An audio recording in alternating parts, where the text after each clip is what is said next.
ಇಲ್ಲಿ ಆ ಮತ್ಸ್ಯಾವತಾರಿ ಆಗ್ತಾನೆ.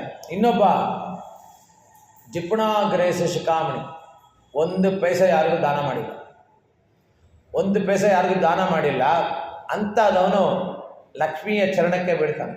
ಲಕ್ಷ್ಮೀ ಚರಣಕ್ಕೆ ಬಿದ್ದಾಗ ಅವಾಗ ಇವನು ಕ್ಷಮಿಸ್ಬಿಡು ಪಾಪ ನಮ್ಮ ಹುಡುಗ ಅಂತ ಹೇಳಿದಾಗ ನಾರಾಯಣ ಹೇಳ್ತಾನೆ, ಇವನು ಆಮೆಯಾಗಿ 7 ಸಲ ಜನ್ಮ ಹಿಡಿಬೇಕು ಅಂತ. ಆಗ ಅವನೆಲ್ಲ ಆಮೆ ಆಗಿಲ್ಲ, ಅದನ್ನು ನೀನೇ ಮಾಡು. ಗಂಡ ಹೆಂಡತಿ ಇಬ್ಬರೂ ದೇವಸ್ಥಾನಕ್ಕೆ ಹೋಗ್ತಾರೆ. ದೇವಸ್ಥಾನಕ್ಕೆ ಹೋದಾಗ ಇಬ್ಬರು ನಮಸ್ಕಾರ ಮಾಡ್ತಾರೆ. ನಮಸ್ಕಾರ ಮಾಡಿದ್ಮೇಲೆ ಆ ಪರಮಾತ್ಮನಲ್ಲಿ ಹೆಂಡತಿ ಹೇಳ್ತಾಳೆ, ನಮ್ಮ ಯಜಮಾನ್ರಿಗೆ ನಮ್ಮ ಮಗ BSc ಫಸ್ಟ್ ರ್ಯಾಂಕಲ್ಲಿ ಪಾಸ್ ಆದರೆ ನಮ್ಮ ಯಜಮಾನ್ರ ಹತ್ರ ಉರುಳು ಸೇವೆ ಮಾಡಿಸ್ತೀನಿ ಅಂತ. ಅಂದರೆ ಅವಳು ಮಾಡಲ್ಲ, ನಮ್ಮ ಯಜಮಾನ್ರ ಹತ್ರ ಉರುಳು ಸೇವೆ ಮಾಡಿಸ್ತೀನಿ ಅಂತ. ಆ ರೀತಿ ಇಲ್ಲಿ ನಾರಾಯಣ ಆ ಭಕ್ತನಿಗೋಸ್ಕರ ಇಲ್ಲಿ ಅವತಾರ ಎತ್ತುತ್ತಾನೆ. ಎಲ್ಲ ಅವತಾರನೂ ಭಕ್ತನಿಗೋಸ್ಕರ ಎತ್ತುತ್ತಾನೆ. ಅಂದರೆ 10 ಅವತಾರ ಅವನ ಭಕ್ತನಿಗೋಸ್ಕರನೇ ಎತ್ತಿರೋದ್ರಿಂದ ಕುರೆವನ್ನು ಮಿಲ್ಲಾದ ಗೋವಿಂದ. ಅಂದರೆ ನಿನ್ನಲ್ಲಿ ಯಾವ ಒಂದು ಕುಂದುಕೊರತೆಗಳಿಲ್ಲ ನೀನು ಇದು ಅಂತ ಹೇಳಿದಾಗ ಇಲ್ಲಿ ಹೇಳ್ತಾರೆ, ಪರಿತ್ರಾಣಾಯ ಸಾಧೂನಾಂ ವಿನಾಶಾಯ ಚ ದುಷ್ಕೃತಾಂ ಅಂತ ಹೇಳಿದೆಯಲ್ಲ ನೀನು, ಅದು ಕಡು ಶಿಕ್ಷೆ. ನೀನು ಶಿಕ್ಷೆ ಕೊಡೋಕ್ಕೆ ಸಾಧ್ಯ ಇಲ್ಲ. ಅಜೋಪಿ ಸನ್ನವ್ಯಯಾತ್ಮ ಭೂತಾನಾಂ ಈಶ್ವರೋಪಿ ಸನ್ ಪ್ರಕೃತಿಂ ಶ್ರಾಮವಷ್ಟಭ್ಯ ಸಂಭವಾತ್ಮಯಮಾಮಯ ಉಂತನ್ನೋಡರವೇಲ್ ನಮಕ್ಕಿಂಗೊழிக்க ಒழியாது. ನಿನ್ನನ್ನು ಏನೇನೋ ಕರೆದಿದ್ದೀವಿ, ನಿನ್ನ ಒಂದು ಸಂಬಂಧ ಅಳಿಸಿ ಹೋಗುವಂಥದ್ದಲ್ಲ. ಅರಿಯಾದ ಪಿಳ್ಳೆಗಳು, ನಾವು ಏನು ಅರಿಯದೇ ಇರುವ ಹೆಣ್ಮಕ್ಕಳು ನಿನ್ನನ್ನು ಅನ್ಬಿನಾಲ್ ನಿನ್ನ ಪ್ರೀತಿಯಿಂದ ಶಿರಪೇರೈತನವನು. ಅಂದರೆ ಚಿಕ್ಕ ಚಿಕ್ಕ ಹೆಸರು ಏನದು ಮೊದಲು ಹೇಳ್ತಾನೆ, ನಿನಗೆ ಸೇರಿದವ್ರನ್ನೆಲ್ಲ ಒಂದು ಚಿಕ್ಕ ಚಿಕ್ಕ ಹೆಸರಲ್ಲಿ ಕರೆದಿದ್ದೀವಿ. ಏನು? ಪೇಯ್ ಪೆಣ್ಣೆ, ಭೂತ ಹಿಡಿದಿರೋ ಹೆಣ್ಣೆ, ಕೋದುಗಳ ಮುಡಿಯ ಪಾವಾಯ್, ಅಹಂಕಾರ ಇರುವವಳೆ, ಊಮೆಯೇ, ಕಿವಿಡಿಯೇ, ಮತ್ತು ಮೂಗಿಯೇ, ಮತ್ತು ನಿನ್ನ ಮೇಲೆ ಏನಾದರೂ ಭೂತ ಬಿದ್ದಿದೆಯಾ, ಹೀಗೆಲ್ಲ ಹೇಳಿದ್ದೀವಿ. ಇನ್ನೊಂದು ಶಿತ್ತಾದೆ ಪೇಶಾದೆ ಚೆಲ್ವಪೆಂಡ ಅಟ್ಟಿ ಅಂತ ಬೇರೆ ಹೇಳಿದ್ದೀವಿ. ಇದನ್ನು ಇದೇನು ಅಹಂಕಾರ ನಿನಗೆ ಅಂತ ಅದನ್ನೆಲ್ಲ ನೀನು ಮನಸ್ಸಲ್ಲಿ ಇಟ್ಕೋಬೇಡ.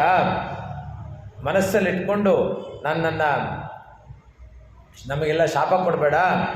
ಹೇಗೆ ನೀನು ಅರ್ಜುನನಿಗೆ ವಿಶ್ವರೂಪ ತೋರಿಸಿದ್ಯೋ ಅದೇ ರೀತಿ ನಿನ್ನ ಹೆರಿಮೆಯನ್ನು ನಮಗೆ ತೋರಿಸು ಅಂತ ಹೇಳ್ಬಿಟ್ಟು ಸೀರಿ ಅರುಳಾದೆ, ಕೋಪಿಸಿಕೊಂಡು ನಮ್ಮನ್ನು ದೂರ ಇಡಬೇಡ. ಇರೇವಾ ಏ ಒಡೇನೆ ನೀ ತಾರ, ನೀನು ನನಗೆ ಕೊಡು ಪರೈ, ಅಂದರೆ ನಮಗೆ ಸಾಧನೆಗಳನ್ನು ಕೊಡು ಏಲೋರೆಂಬಾವ ಅಂತ ಇದರಲ್ಲಿ ಹೇಳ್ತಾಳೆ. ವೇದಶ್ಚ ಸರ್ವೇ ಅಹಮೇವ ವೇದ್ಯ. ಈ ಒಂದು ಸ್ವಾಪದೇಶದಲ್ಲಿ ಇರೈವ ಅಂದರೆ ಭಗವಂತ. ಇಲ್ಲಿ ಗುರುಗಳನ್ನು ಕೇಳ್ತಾರೆ, ಯಾವನಿಗೆ ಪರಮಾತ್ಮ ಮತ್ತು ಮನುಷ್ಯರ ಮಧ್ಯದಲ್ಲಿ ದೋಣಿಯಾಗಿ ನಿಂತಿರುವ ಗುರುಗಳಿಗೆ ಹೇಳ್ತಾರೆ ಇಲ್ಲಿ ಆಚಾರ್ಯ ಅನುಭವ. ಆಚಾರ್ಯರಿಗೆ ಸಂತತಿಯನ್ನು ಪರಮಾತ್ಮನ ಪರ್ಯಂತ ನೆನೆಯುತ್ತಲೇ ಇರಬೇಕು. ಶ್ವೇತಕೇತುವಿಗೆ ಅವನ ತಂದೆ ಪರಮಾತ್ಮನನ್ನು ತಿಳಿಸಿ ಕೊನೆಗೆ ಹೇಳಿದರು, ಆಚಾರ್ವಾನ್ ಪುರುಷೋ ವೇದ. ಆಚಾರ್ಯನೇ ವೇದಕ್ಕೆಲ್ಲ ಅಧಿಕಾರಿ, ಅವನೇ ಪುರುಷ. ನಚಿಕೇತನಿಗೆ ಆಚಾರ್ಯರು ಹೇಳೋ ಥರ ಆಚಾರ್ಯ ಭಕ್ತಿ ಧ್ಯಾನ ಮಾಡ್ತಾರೆ. ಹೇಗೆ ರಾಮಾನುಜರು ನಮಗೆ ಶ್ರೀಭಾಷ್ಯವನ್ನು ತಂದುಕೊಟ್ರು, ದೇಶಿಕರು ಅಷ್ಟೊಂದು ಗ್ರಂಥಗಳಲ್ಲಿ ಎಲ್ಲದರಲ್ಲೂ ರಾಮಾನುಜರು ಮತ್ತು ಆ ಒಂದು ಪಾದುಕಾಶಾಸ್ತ್ರದಲ್ಲಿ ಪಾದುಕೆಯನ್ನು ಆಚಾರ್ಯರಾಗಿ ಇಟ್ಕೊಂಡಿದ್ದಾರೆ.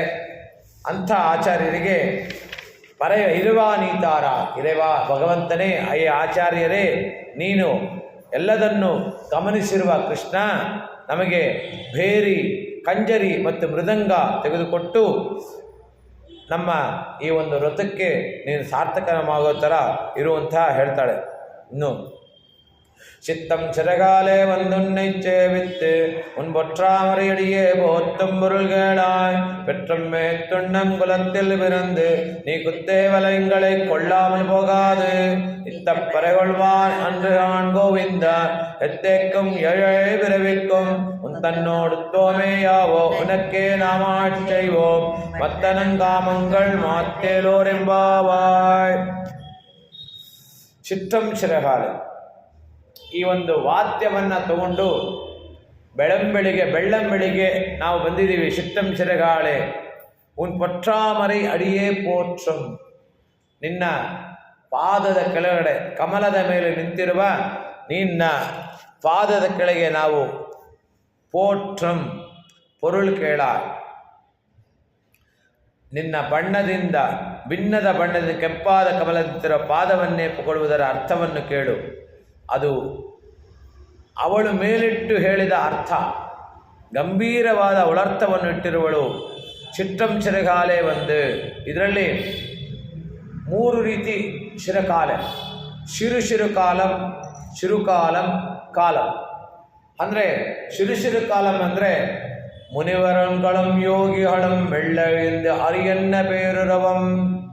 ಹರಿ ಹರಿ ಹರಿ ಹರಿ ಅಂತ ಬೆಳಿಗ್ಗೆ ಎದ್ದ ತಕ್ಷಣ ನಾವು ಹೇಳಬೇಕು. ಯಾವ ಹರಿನ ಅಂದರೆ ಮೊದಲು ಪರವಾಸುದೇವ, ಕ್ಷೀರಾಬ್ಧಿಶೇನ, ವಿಭವಾವತಾರಿ, ಅಂತರಾತ್ಮ, ಅರ್ಚಾವತಾರಿ. ಇದು 5 ಬಾರಿ ಹರಿ ಅಂತ ಹೇಳಿ ಕಡೆಗೆ ಹೇಳ್ತಾನೆ ಹರಿಯನ್ನ ಪೇರು. ಹರಿ ಅಂದರೆ ಗಜೇಂದ್ರ, ಹರಿ ಅಂದರೆ ಆನೆ, ಹರಿಯನ್ನ ಪೇರು. ಗಜೇಂದ್ರ ಮೋಕ್ಷದ ಒಂದು ಶ್ಲೋಕ ಹೇಳಿ ಅದೇನಾಗುತ್ತೆ, ಚಿರುಕಾಲ. ಚಿರುಕಾಲ ಅಂದರೆ ಎಷ್ಟೊತ್ತಿಗೆ ಅಂದರೆ 3:30 4:30 ಒಳಗೆ, ಅದು ಚಿರುಕಾಲ, ಬ್ರಾಹ್ಮಿ ಮುಹೂರ್ತ. ಅದಾದ ಮೇಲೆ ಶಿರುಕಾಲಂ ವಾಸನರಂಗುಲಾಚ್ಯರ್ ಮತ್ತಿನಾಲ್ ಘೋಷೆ ಪಡುತ್ತ ತೈರರವಂ ಕೇಟ್ಟಿಲೆಯೋ, ಆ ಒಂದು ಕಾಲ.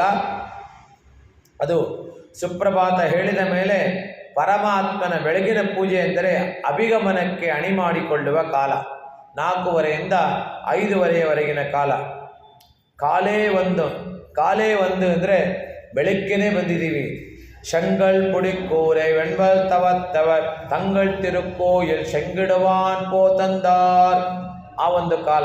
ಅದು ಯಾವಾಗ 5:30 6:30 ಕಾಲ. ಇದಕ್ಕೆ ಬರೀ ಕಾಲ ಅಂತಾರೆ. ಶಿರುಕಾಲ, ಶಿರುಕಾಲ, ಕಾಲ. ಒಟ್ಟಿನಲ್ಲಿ ರಾತ್ರಿಯ ಕೊನೆಯ ಯಾಮದ 3 ಗಂಟೆಯ ಕಾಲ ಸತ್ವಮಯವಾದ ಕಾಲ. ಆ ಕಾಲದಲ್ಲಿ ಅದನ್ನು ಬ್ರಾಹ್ಮ ಮುಹೂರ್ತ ಅಂತಾರೆ. ಈ ಕಾಲದಲ್ಲಿ ಬಂದು ನಿನ್ನ ಪೂಜಿಸಿ ನಿನ್ನ ಪಾದ ಕಮಲವನ್ನು ಪೊಗಳುವುದರ ಅರ್ಥವನ್ನು ಕೇಳು ಎಂದು ಗೋದೆ ಹೇಳ್ತಾಳೆ. ಶಿರುಕಾಲ, ತಾನಾಗಿ ಮನಸ್ಸು ಸತ್ವದಿಂದ ಎಚ್ಚೆತ್ತಿರುವ ಕಾಲ, ಮನಸ್ಸಿಗೆ ಶಾಂತಿ ತರುವ ಕಾಲ. ಮೊದಲಿನ 5 ಪದ್ಯಗಳಲ್ಲಿ ಹೇಳಿರುವ ಥರ ನಮ್ಮ ನಿತ್ಯ ಜೀವನದಲ್ಲಿ ಮಂಗಳವನ್ನು ತರಬರುವ ಕಾಲ. ಶಿರಿಂದ ಶಿರುಕಾಲಂ ಅಂತಾರೆ. ಅಂದರೆ ಈ ಕಾಲದಲ್ಲಿ ಎದ್ರೆ ನಮ್ಮ ಜನ್ಮ ಸಾರ್ಥಕವಾಗುತ್ತೆ ಅಂತ. ಸಮರ್ಥೆ ಸರ್ವಜ್ಞೆ ಸಹುಜ ಸುಹೃತಿ ಸ್ವೀಕ್ವತವರೇ ಯದರ್ಥಂ ಕರ್ತವ್ಯನ್ನ ಪುನರಿಹ ಯತ್ಕಿಂಚ ದಿಹನಃ ನಿಯಚ್ಛಂತಸ್ತನ್ನಿರವಧಿ ಮಹಾನಂದ ಜಲದೋ ಕೃತಾರ್ಥಿ ಕುರ್ಮಸ್ವಂ ಕೃಪಣಮವಿ ಕೈಂಕರ್ಯದನಿನಃ. ನಾವು ಭಗವಂತನ ಭಾವವಿಲ್ಲದೆ ಬಡವಾಗಿರುವ ಜೀವನವನ್ನು ನಡೆಸ್ತಾ ಇದ್ದೀವಿ. ಅದರಲ್ಲಿ ಆ ಒಂದು ಸಿರಿ ಅನ್ನೋದಿಲ್ಲ. ಮೊದಲೆಲ್ಲ ನರಕ ಚತುರ್ದಶಿ ಆಯಿತು ಅಂದರೆ ಬೆಳಗಿನ ಜಾವ 3 ಗಂಟೆಗೆ ಎದ್ದು ಎಣ್ಣೆ ನೀರು ಹಾಕ್ಕೊಂಡು ಪಟಾಕಿ ಹೊಡಿತಾಯಿದ್ರು. ಇವಾಗ ಇನ್ನೂ ಸೂರ್ಯ ಬರೋದಕ್ಕೆ ವೆಯ್ಟ್ ಮಾಡ್ತಾರೆ. ಯಾಕಂದರೆ ಎಲ್ಲರೂ ಸೂರ್ಯವಂಶರಾಗ್ಬಿಟ್ಟಿದ್ದಾರೆ. ಇವಾಗ ಪಟಾಕಿನೂ ಹೊಡೆಯೋದಕ್ಕೆ ಯಾರಿಗೂ ಇಂಟ್ರೆಸ್ಟು ಇಲ್ಲ. ಹೊಡೆದ್ರೆ ರಾತ್ರಿ 11 ಗಂಟೆಗೆ ದೆವ್ವಗಳ ಥರ ಹೊಡಿತಾರೆ, ಬೆಳಗ್ಗೆ ಯಾರೂ ಹೊಡೆಯಲ್ಲ. ಹಂಗಾಗಿ ಆ ರೀತಿ ನಿನ್ನ ಒಂದು ಕೃಪೆ ಇಲ್ಲದೆ ನಾವು ಶಿರು ಕಾಲ ಬಂದು ನಿನ್ನನ್ನು ಪಾಡ್ತಾ ಇದ್ದೀವಿ. ಅದಕ್ಕಾಗಿಯೇ ತೂಯೋಮಾಯಿ ಒಂದು ಶಿರು ಕಾಲದಲ್ಲಿ ತೂಯೋಮಾಯಿ ಒಂದು ಅಂದರೆ ಪವಿತ್ರರಾಗಿ ಬಂದಿದ್ದೀವಿ. ತೂಯೋಮಾಯಿ ಒಂದು ಬಂದೋಮಂದರೆ ಮನಸ್ಸನ್ನು ನಿನ್ನಲ್ಲಿ ಇಟ್ಕೊಂಡು ಬಂದಿದ್ದೀವಿ. ಮನಸ್ಸು ವಿಚಲಿತವಾಗಿಲ್ಲ, ಮನಸ್ಸು ಎಲ್ಲೂ ಅಲಿತಾ ಇಲ್ಲ, ನಿನ್ನನ್ನೇ ನೋಡ್ಕೊಂಡು ಬಂದಿದ್ದೀವಿ. ಅದಕ್ಕೆ ಪರಿಶುದ್ಧವಾಗಿ ಬಂದಿದ್ದೀವಿ. ತೂಯೋಮಾಯಿ ಒಂದು ನೋಮ್ ಅಂತ ಹೇಳ್ತಾರೆ. ಈ ಒಂದು ತೂಯೋಮಾಯಿ ಅಂದರೆ 5ನೇ ಪಾಶದಲ್ಲಿ ಶಿರು ಕಾಲದಲ್ಲಿ ತೂಯೋಮಾಯಿ ಒಂದು, 16ನೇ ಪಾಶದಲ್ಲಿ ಶಿರುಕಾಲ ಭಕ್ತಿಯು ಹುಟ್ಟಿ ಬೆಳೆದು ಪಕ್ವವಾಗುವ ಕಾಲ. 6ನೇ ಪಾಶದಿಂದ 14ನೇ ಪಾಶದವರೆಗೆ ಅದನ್ನು ಬೆಳೆಸಿ ಭಕ್ತಿಯಲ್ಲಿ ತೊಯ್ದು ನಿಂತ ಹೊಂಬಣ್ಣಗೊಂಡ ಚಂದ ಮನವೊಲಿ ಕಾಲ ಶಿರುಕಾಲ. ಭಕ್ತಿ ಕಂಪಿನಲ್ಲಿ ಅಳಸಿ ಹೋದ ನೆನಸು ಬಳಸಿ ಬಾಗುವ ಕಾಲ ಶಿರುಕಾಲಂ. ಕಟ್ಟಿನಲ್ಲಿ ಸಿಲುಕದೆ ಆತ್ಮವನ್ನು ಕಟ್ಟಿ ದೇವನನ್ನು ಮುಟ್ಟಿ ಗುಟ್ಟಿನಲ್ಲಿ ನಲಿವ ಕಾಲ ಶಿರುಕಾಲಂ ಅಂತ ಇಲ್ಲಿ ಹೇಳ್ತಾರೆ. ಉತ್ತತ್ಯ ಸ್ಥಿತಿ ನಾಶಾನ ಚಿತೌ ಚಿಂತಾ ಕುತಸ್ತವ ಯಥೋತ್ಪದೀರ್ಯತಾ ನಾಶಃ ಸ್ಥಿತಿಸ್ತತ್ವದ್ಭವಿಷ್ಯತೆ. ಹುಟ್ಟು ಸಾವು ಅದು ಅಳಿವಿಗೆ ಕೊರಗು. ಆ ಒಂದು ಅಳಿವಿಗೆ ಯಾಕೆ ಕೋರಿವೆ ಮಾನವ? ನೀನು ಹುಟ್ಟಲಿಲ್ಲ, ಹುಟ್ಟಿದಾಗ ಏನೂ ತೊಗೊಂಬರಲಿಲ್ಲ, ಮತ್ತು ನೀನು ಸಾಯುವಾಗಲೂ ನಿನ್ನ ಕಂಟ್ರೋಲಲ್ಲಿಲ್ಲ. ಅಂಥದ್ರಲ್ಲಿ ನೀನು ಇಲ್ಲಿ ಏನಕ್ಕೋಸ್ಕರ ನೀನು ಇಲ್ಲಿದೆಯಾ? ಕರವೆಗಳು ಪಿಂಚನ್ರು ಅಂದಾಗ ದಾಸರು ಹೇಳ್ತಾರೆ, ಅವ್ರದ್ದೊಂದು ಹಾಡು, ಮುಂದೆ ಗೋವುಗಳ ಹಿಂಡು ಕೃಷ್ಣ ಹಿಂದೆ ಗೋಪಾಲರ ದಂಡು. ಅಂದರೆ ಮುಂದೆ ಗೋವುಗಳ ಹಿಂಡು ಹೋಗ್ತಾ ಇರುವಾಗ ಹಿಂದೆ ಗೋಪಾಲರ ದಂಡು ಅಂತ. ಹಿಂದುಳ ದೈತ್ಯರ ಕೊಂದಾರೀರ ಪುರಂದರ ವಿಠಲ ಗೋವಿಂದ. ಕೊಳಲನುದುತ ಬಂದ ಗೋಪಿಯ ಕಂದ, ಆ ಕೊಳಲನುದುವುದೇ ಬಲು ಚಂದ ಅಂತ. ಹಾಗಿರುವಾಗ ಈ ಒಂದು ಕೊಳಲು ಊದುವ ನಿನ್ನ ಒಂದು ಸೌಂದರ್ಯ ಆ ಒಂದು ಸ್ವರವನ್ನು ಕೇಳಕ್ಕೆ ನಾವು ಶಿರು ಕಾಲವೇ ಬಂದಿದ್ದೀವಿ. ಆ ಶಿರುಕಾಲದಲ್ಲಿ ಏನಕ್ಕೆ ಉನ್ನೇಶೇವಿತ್ತು ನಿನಗಾಗಿ ದುಡಿದು ಬಾಳುವನು ಅವನು ಪಂತಾಮರೆಯಡಿ ನಾವು ನಿನ್ನ ಸತಿಯರು. ನಮಗೆ ಬೇಕು ಚಿನ್ನ ಮತ್ತು ಹೂವು, ಅವು ನಿನ್ನಡಿಯೇ ಅಲ್ಲಿರುವೆ. ನಿನ್ನ ಅಡಿಯನ್ನು ಬಿಟ್ಟಿರಲಾರೆವು, ನಿನ್ನ ಪಾದ. ಅಂದರೆ ಇದೆಲ್ಲ ಶರಣಾಗತಿ ಮಂತ್ರ. ಶರಣಾಗತಿ ಮಂತ್ರ ಇಲ್ಲಿ ಗೋದೆ ಹೇಳ್ತಾಳೆ,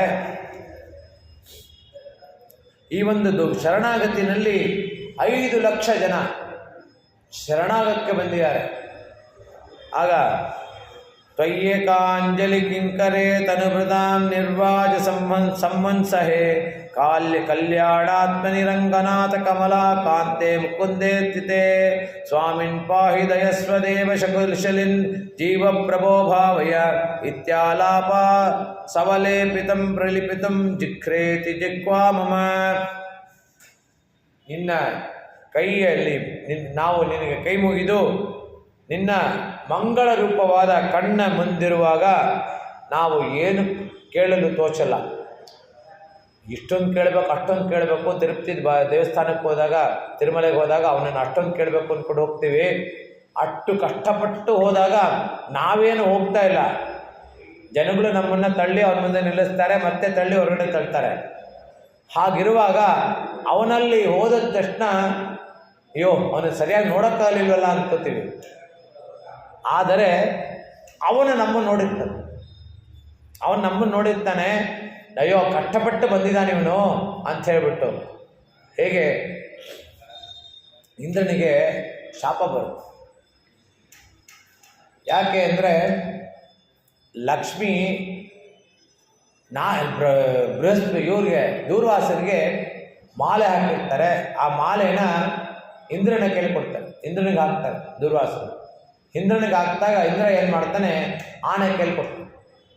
ಆ ಆನೆ ಏನು ಮಾಡುತ್ತೆ, ಆ ಸೊಳ್ಳಿಂದ ತೆಗೆದು ಬಿಸಾಕಿ ಕಾಲಲ್ಲಿ ಅದನ್ನು ಮಾಡುತ್ತೆ, ಹೊಸ್ಕಾಕುತ್ತೆ. ಕಾಲಲ್ಲಿ ಹೊಸ್ಕಾಕ್ದಾಗ ದೂರ್ವಾಸರು ಇಂದ್ರನಿಗೆ ಶಾಪ ಕೊಡ್ತಾರೆ. ಆ ಶಾಪ ವಿಮೋಚನೆ ಮಾಡ್ಕೊಳ್ಳೋಕ್ಕೋಸ್ಕರ ಅವನು ತನ್ನ ಶಾಪದ 50% ಭೂಮಿಗೆ ಕೊಡ್ತಾನೆ, 25% ಸ್ತ್ರೀಯರಿಗೆ ಕೊಡ್ತಾನೆ, 25% ಅವನು ವೃಕ್ಷಕ್ಕೆ ಕೊಡ್ತಾನೆ. ಆ ಒಂದು ಅಲ್ಲಿ ಶಾಪ ಬರೋಕ್ಕೆ ಯಾರು ಕಾರಣ? ಇನ್ನೊಂದು ಕತೆ,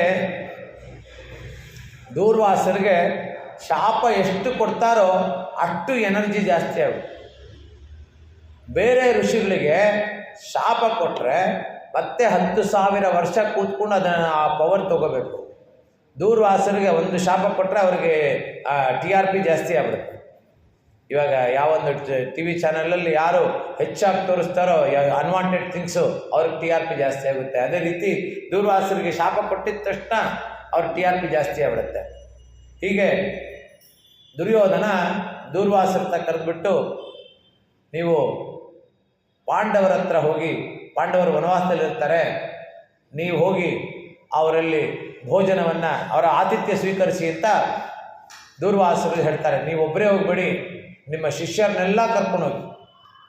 ಯಾಕೆ ಅಂದರೆ ಪಾಂಡವರಿಗೆ ಇವತ್ತು ಅಲ್ಲೇನೂ ಇರಲ್ಲ ತಿನ್ನೋಕ್ಕೆ, ಅವ್ರೇನು ಮಾಡ್ಕೊಡೋಕ್ಕೂ ಆಗಲ್ಲ. ಅದನ್ನು ನೋಡಿ ದೂರ್ವಾಸರು ಇವ್ರಿಗೆ ಶಾಪ ಕೊಡಲಿ ಪಾಂಡವರಿಗೆ ಅಂತ. ಅಲ್ಲಿ ಹೋದಾಗ ದೂರ್ವಾಸರು ಹೋಗ್ತಾರೆ. ಆಗ ನೀವು ಶುಚಿಯಾಗಿ ಬನ್ನಿ, ನಿಮ್ಮ ಅನುಷ್ಠಾನಗಳನ್ನು ಮುಗಿಸ್ಕೊಂಬನ್ನಿ, ಅಷ್ಟೊತ್ತಿಗೆ ನಾನು ರೆಡಿ ಮಾಡ್ತೀನಿ ದ್ರೌಪದಿ ಹೇಳ್ತಾಳೆ. ದ್ರೌಪದಿ ಹೇಳಿ ಅವ್ರು ಆ ಕಡೆ ಹೋದ ತಕ್ಷಣ ಕೃಷ್ಣ ಅಂತಾರೆ. ಕೃಷ್ಣ ಅಂದಾಗ ಬರ್ತಾನೆ ಕೃಷ್ಣ. ದೂರ್ವಾಸರು ಬಂದಿದ್ದಾರೆ, ಅವ್ರ ಶಿಷ್ಯರೆಲ್ಲ ಬಂದಿದ್ದಾರೆ, ಸುಮಾರು 100 ಶಿಷ್ಯರು ಬಂದಿದ್ದಾರೆ, ಇಲ್ಲಿ ಆತಿಥ್ಯಕ್ಕೆ ಬಂದಿದ್ದಾರೆ, ಏನು ಮಾಡೋದು? ನೀನು ಪಾತ್ರೆ ಎಲ್ಲಿಟ್ಟಿದ್ಯಾ ಅಂತ. ಪಾತ್ರೆ ಎಲ್ಲ ತೊಳೆದಿಟ್ಬಿಟ್ಟಿದ್ದೀನಿ ನಾನು ಅಂತಾಳೆ. ಇಲ್ಲ ಒಂಚೂರು ಕೊಡು. ಏನೂ ಇಲ್ಲ ಕೃಷ್ಣ ಅಂದರೆ ಇಲ್ಲಿ ತೊಳೆದಿಟ್ಬಿಟ್ಟಿದ್ದೀನಿ ಅಂತ. ಇಲ್ಲ ಅವ್ರು ತೋರಿಸು ಅಂತ. ಅದರಲ್ಲಿ ಒಂದು ಅಗಳಿರುತ್ತೆ. ಆ ಒಂದು ಅಗಳು ತಿಂದ್ಬಿಟ್ಟು ಓ ಅಂತಾನೆ. ಇವನು ಇಲ್ಲಿ ಮಾಡಿದ್ದು ಅಲ್ಲಿ ದೂರ್ವಾಸರು ಅವ್ರ ಶಿಷ್ಯರೆಲ್ಲ ಹೊಟ್ಟೆ ತುಂಬ್ದಂಗೆ. ಅಂದರೆ ಇನ್ನೊಬ್ಬರಿಗೆ ಕೆಟ್ಟದ್ದು ಬಡಿಸಿದಾಗ ನಾರಾಯಣ ಎಷ್ಟು ಅವನಿಗೋಸ್ಕರ ನಿಂತು ಇದು ಮಾಡ್ತಾನೆ ಅಂದರೆ, ಆ ದೂರ್ವಾಸರು ಮತ್ತೆ ಬಂದು ಇಲ್ಲಿ ತುಂಬ ಚೆನ್ನಾಗಿತ್ತು ಅಂತ ಹೇಳಿ ನಮಸ್ಕಾರ ಮಾಡಿಬಿಡೋಗ್ತಾರೆ. ಹಾಗೆ ನಿನ್ನನ್ನು ನಾವಿಲ್ಲಿ ನಂಬ್ಕೊಂಡಿದ್ದೀವಿ, ನಿನ್ನ ಪರೆ ಬೇಕು, ನಿನ್ನ ಪರೆ ಇತ್ತು ಅಂದರೆ ನಮಗೆ ಅದಕ್ಕಿಂತ ಬೇರೆ ಯಾವುದೂ ಇಲ್ಲ ಅಂತ ಇಲ್ಲಿ ಹೇಳ್ತಾರೆ. ಇಷ್ಟೆಲ್ಲ ನಮಗೋಸ್ಕರ ಮಾಡಿರುವ ಪರಮಾತ್ಮನಿಗೆ ಇವಳು ಪಲ್ಲಾಂಡ್ ಹಾಡಿದ್ಲು. 25ನೇ ಪಾರ್ಶ್ವದಲ್ಲಿ 23ನೇ ಪಾರ್ಶ್ವದಲ್ಲಿ பல்லாண்டு அன்று இவ்வுலகமளந்தாடி போற்றி சென்னங்க தென்னிலங்கை சற்றா திருப்போற்றி உன்ன சகடம் உதைத்தால் புகை போற்றி கண்ணுக்குழிலா எழுந்தாய் கையில் போற்றி குன்றுக்குடையா எடுத்தா உணம் போற்றி வெண்ணு பகை கிடக்கும் நின் கையில் வேல் போற்றி என்னென்னும் ಸೇವಗಮೇ ಏಟ್ರಿ. ಅವಾಗೆಲ್ಲ ಯಾರು ಇಂದ್ರಾದಿ ದೇವತೆಗಳು ನಿನಗೆ ಪಲ್ಲಾಂಡು ಹೇಳಲಿಲ್ಲ, ನಾನು ನಿನಗೆ ಪಾದಕ್ಕೆ ಪಲ್ಲಾಂಡು ಮಾಡ್ತಾ ಇದ್ದೀನಿ ಅಂತ ಅಷ್ಟೆಲ್ಲ ಹೇಳುವಾಗ ಇಲ್ಲಿ ರಂಗನಾಥ ಚಿತ್ತಂ ಶಿರಗಾಲೆ ಬೆಳಬೆಳಿಗ್ಗೆ ಶ್ರೀರಂಗಕ್ಕೆ ಹೋದರೆ ಅದು ಮಾರ್ಗಳಿ ಮಾಸದಲ್ಲಿ ಮಾರ್ಗಳಿ ತಿಂಗಳು ಮಡಿನರಿಯ ಪೊಂಗಲ್ ಅಂತ. ಅಂದರೆ ಅಲ್ಲೆಲ್ಲ ಈ ಶ್ರೋತೃರೆಲ್ಲ ಹೋಗ್ತಾರಲ್ಲ ಅಲ್ಲಿ ಶಾತ್ಮರೆಲ್ಲ ಮಾಡೋಕ್ಕೆ ಅವರು ಮಡಿ ತುಂಬ ಪೊಂಗಲ್ ಇರ್ತಂತೆ. ಮಾರ್ಗಳಿ ತಿಂಗಳು ಮಡಿನರಿಯ ಪೊಂಗಲ್ ಅಂತ. ಆ ರೀತಿ ಆ ಪೊಂಗಲ್ ತಗೊಂಡು ಬರಬೇಕು. ಅದೇ ರಂಗನಾಥ ಪಡೆದನು ದ್ವಯವನ್ನು ಗುರುವಿನಿಂದ ಉಳಿದನಯ್ಯ ನಿನಗಾಗಿ ಕಳೆದನಯ್ಯ ದುರಿತವನು ಕಾದುವೆನಯ್ಯ ನೀನೊನ್ನಿರುವನೋ ಎಂದು ಒಯ್ಯಲೇನು ಹಂಬಲಿಸುವೇನಯ್ಯ ನಿನ್ನೊಡಗೂಡಿ ಇರಲು ದಾಸನಾಗಿ ಸಯ್ಯ ನನ್ನನ್ನು ಬೇಗ ನಿನಗಾಗಿ ಮಾಡಯ್ಯ ಇದನ್ನು ಅಂತ ಅವಳು ಕೇಳ್ಕೊತಾಳೆ. ಅಂದರೆ ಬಾಗಿಲನ್ನು ತೆರೆದು ಸೇವೆಯನ್ನು ಕೊಡು ಹರಿಯೇ ಕೂಗಿದರು ಧ್ವನಿ ಕೇಳಲಿಲ್ಲವೇ ನರಹರಿಯೇ ಬಾಗಿಲನ್ನು ತೆರೆದು. ಇದು ದೇವರಿಗೆ ಹೇಳಿದ್ರೆ ಆಚಾರ್ಯರಿಗೆ ದೀನನಾ ಬಂದಿರುವೆ, ಬಾಗಿಲಲ್ಲಿ ನಿಂದಿರುವೆ, ಜ್ಞಾನಭಿಕ್ಷೆಯ ನೀಡಿ ದಯ ತೋರಿ ಗುರುವೇ. ಇದನ್ನ ರಾಮಾನುಜರು 17 ಬಾರಿ ತಿರುಪಕ್ಕುಳಿ ಅಂತ ಅವ್ರ ಊರು, ತಿರುಪಕ್ಕುಳಿಯಿಂದ ಹಿಡಿದು ತಿರುಕೋಷ್ಠಿಯವರು ನಡ್ಕೊಂಡು ಹೋಗ್ತಾರೆ. ಪ್ರತಿದಿನ 17 ಬಾರಿ ನಡ್ಕೊಂಡು ಹೋಗ್ತಾರೆ. ಹೋಗಿದಾಗೆಲ್ಲ I am Ramanuja has come ಅಂತ attendance, I am Ramanuja has come. ಒಂದು ಬರಿನೂ ಬಾಗಿಲು ತೆಗಿಯಲ್ಲ. 18ನೇ ಬಾರಿ ಹೋಗಿ ಹೇಳ್ತಾರೆ, ಅಡಿಯೇನ್ ರಾಮಾನುಜ ದಾಸನ್ ವந்திருக்கேನು. ಆ ದಾಸತ್ವ ಬರೋದಕ್ಕೆ ರಾಮಾನುಜರಿಗೆ 17 ಬಾರಿ ಹೋಗಿ, ದಾಸರ ಮನೆಯ ದಾಸಾನು ದಾಸ ನಾನು, ಶ್ರೀರಂಗ ನಿನ್ನ ಮನೆಯ ದಾಸ ಅನ್ನೋ ಥರ ಆ ದಾಸತ್ವ ಬರಬೇಕು. ಆ 18ನೇ ಬಾರಿ ಹೋದಾಗ ನಮಗಾಗಿ ರಹಸ್ಯತ್ರಯ ಕೊಟ್ಟರು. ಯಾವುದು ರಹಸ್ಯತ್ರಯ? ಅಷ್ಟಾಕ್ಷರಿ ದ್ವಯಮಂತ್ರ, ಚರ್ಮಶ್ಲೋಕ ಮಂತ್ರ ಕೊಟ್ಟರು. ಅದುವೇ ನಮಗೆ ಮೂಲ, ನಮ್ಮ ಒಂದು ಮೋಕ್ಷಕ್ಕೆ ದಾರಿ. ಅವರೇನು ಮಾಡಿದ್ರು? ಎಲ್ಲ ಜನ ಜಾತಿ ಭೇದ ಏನು ನೋಡಲಿಲ್ಲ. ವೈಕುಂಠಕ್ಕೆ ಹೋಗ್ಬೇಕಾ ನಿಮಗೆ, ನೀವಲ್ಲಿ ಎಲ್ಲರೂ ಬನ್ನಿ, ನಾ ವೈಕುಂಠಕ್ಕೆ ಹೋಗೋ ಮಾರ್ಗ ಹೇಳ್ಕೊಡ್ತೀನಿ ಅಂತ ಅಲ್ಲಿ ಒಂದು ಬಾವಿ ಇದೆ, ಬಾವಿ ಮೇಲೆ ನಿಂತ್ಕೊಂಡು, ಬೆಟ್ಟದ ಮೇಲೆ ನಿಂತ್ಕೊಂಡು ಎಲ್ಲರಿಗೂ ಕಿರ್ಚ್ತಾರೆ. ಆಗ ತಿರುಕೋಷ್ಠಿಯವರು ಹೇಳ್ತಾರೆ, ನೀನು ಎಷ್ಟು ಕಷ್ಟಪಟ್ಟಿಯೋ ಅದೇ ರೀತಿ ಈ ಮಂತ್ರಗಳು ಅವ್ರಿಗೆ ಸಿಗಬೇಕು ಅಂದರೆ ನೀನು ಅಷ್ಟು ಕಷ್ಟಪಡಬೇಕು ಅಂತ ಹೇಳ್ತಾರೆ. ಇಲ್ಲ ಅಂದರೆ ನಿನಗೆ ಮೋಕ್ಷ ಸಿಗಲ್ಲ ಅಂತ, ನಿನ್ನ ನರಕ ಪ್ರಾಪ್ತಿ ಆಗುತ್ತೆ ಅಂತ.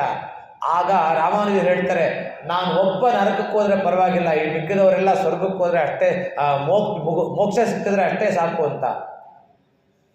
ಇವಾಗೇನು ಮಾಡ್ತೀವಿ ನಾವು? ಎಲ್ಲ ನಂದೇ, ನಿಂದು ನಂದೇ, ನಂದು ನಂದೇ, ಆ ರೀತಿ. ಯಾರಾದರೂ ಮುಂದೆ ಹೋಗ್ತಾ ಇದ್ರೆ ಅವ್ರನ್ನ ತಳ್ಬಿಟ್ರೆ ನಾವು ಮುಂದೆ ಹೋಗಿ ಮೊದಲು ದರ್ಶನ ಮಾಡಬೇಕು.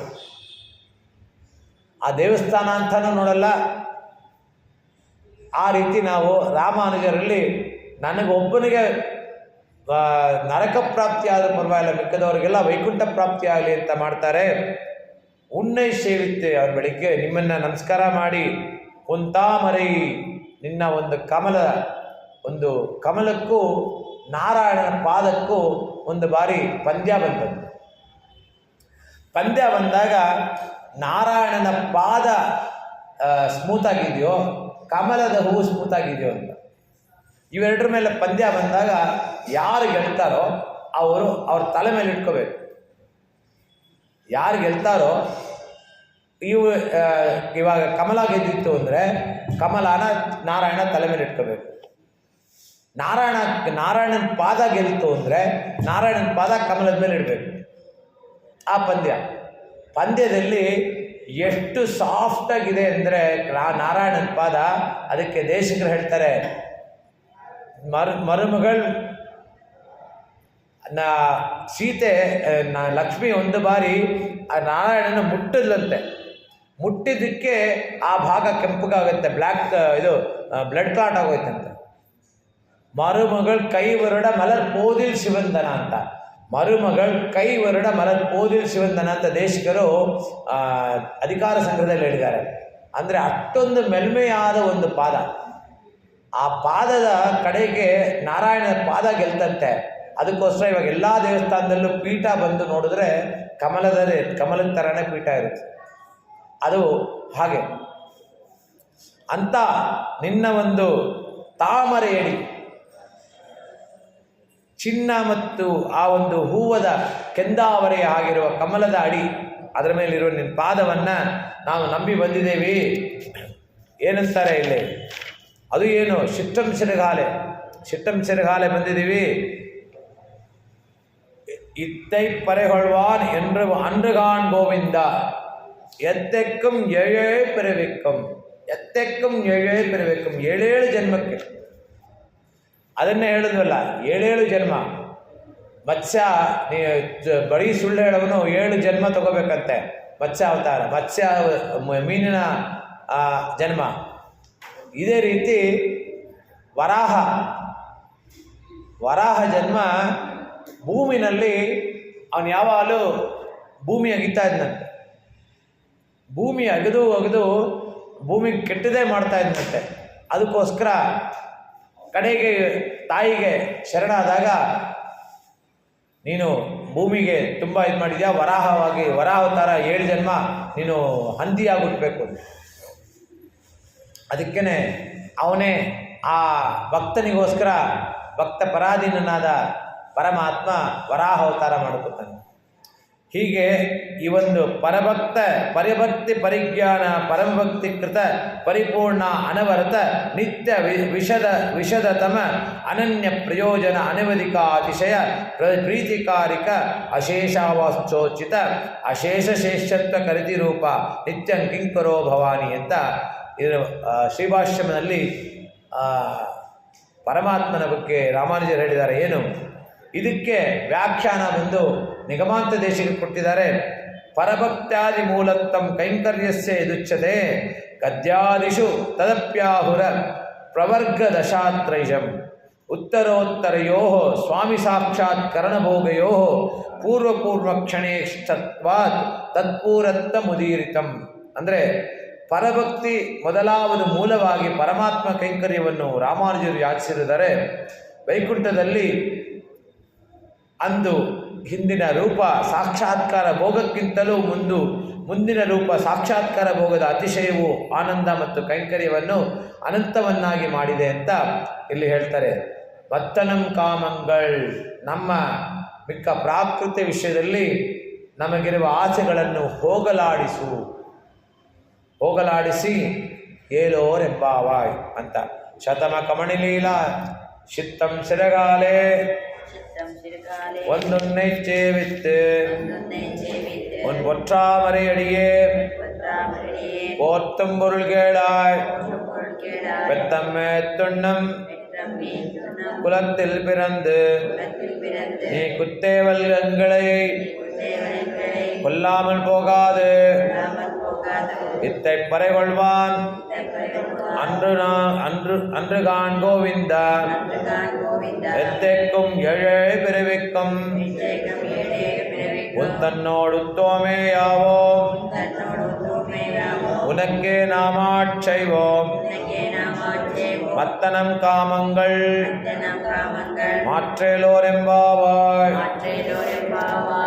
ಶತಮ ಕಮಣಿಲೀಲಾ ಚಾರುಗಲ್ಲಾರಹಸ್ತ ತನವರಣದಾಂಗೀ ಸಾಂದ್ರ ವಾತ್ಸಲ್ಯ ಸಿಂಧು ಅಳಗ ವಿನೀತಾಭಿಸಕ್ವಿರಾ ಕೃಷ್ಣನಾಥ ವಿಲಸದರತಿ ಗೋದಾ ವಿಟ್ಟು ಚಿತ್ತಾತ್ಮಜಾನಃ ಕವಿತಾರ್ಕಿಕ ಸಿಂಹಾಯ ಕಲ್ಯಾಣ ಗುಣಜಾಲಿನಿ ಶ್ರೀಮತೆ ವೆಂಕಟೇಶಾಯ ವೇದಾಂತ ಗುರುವೇ ನಮಃ.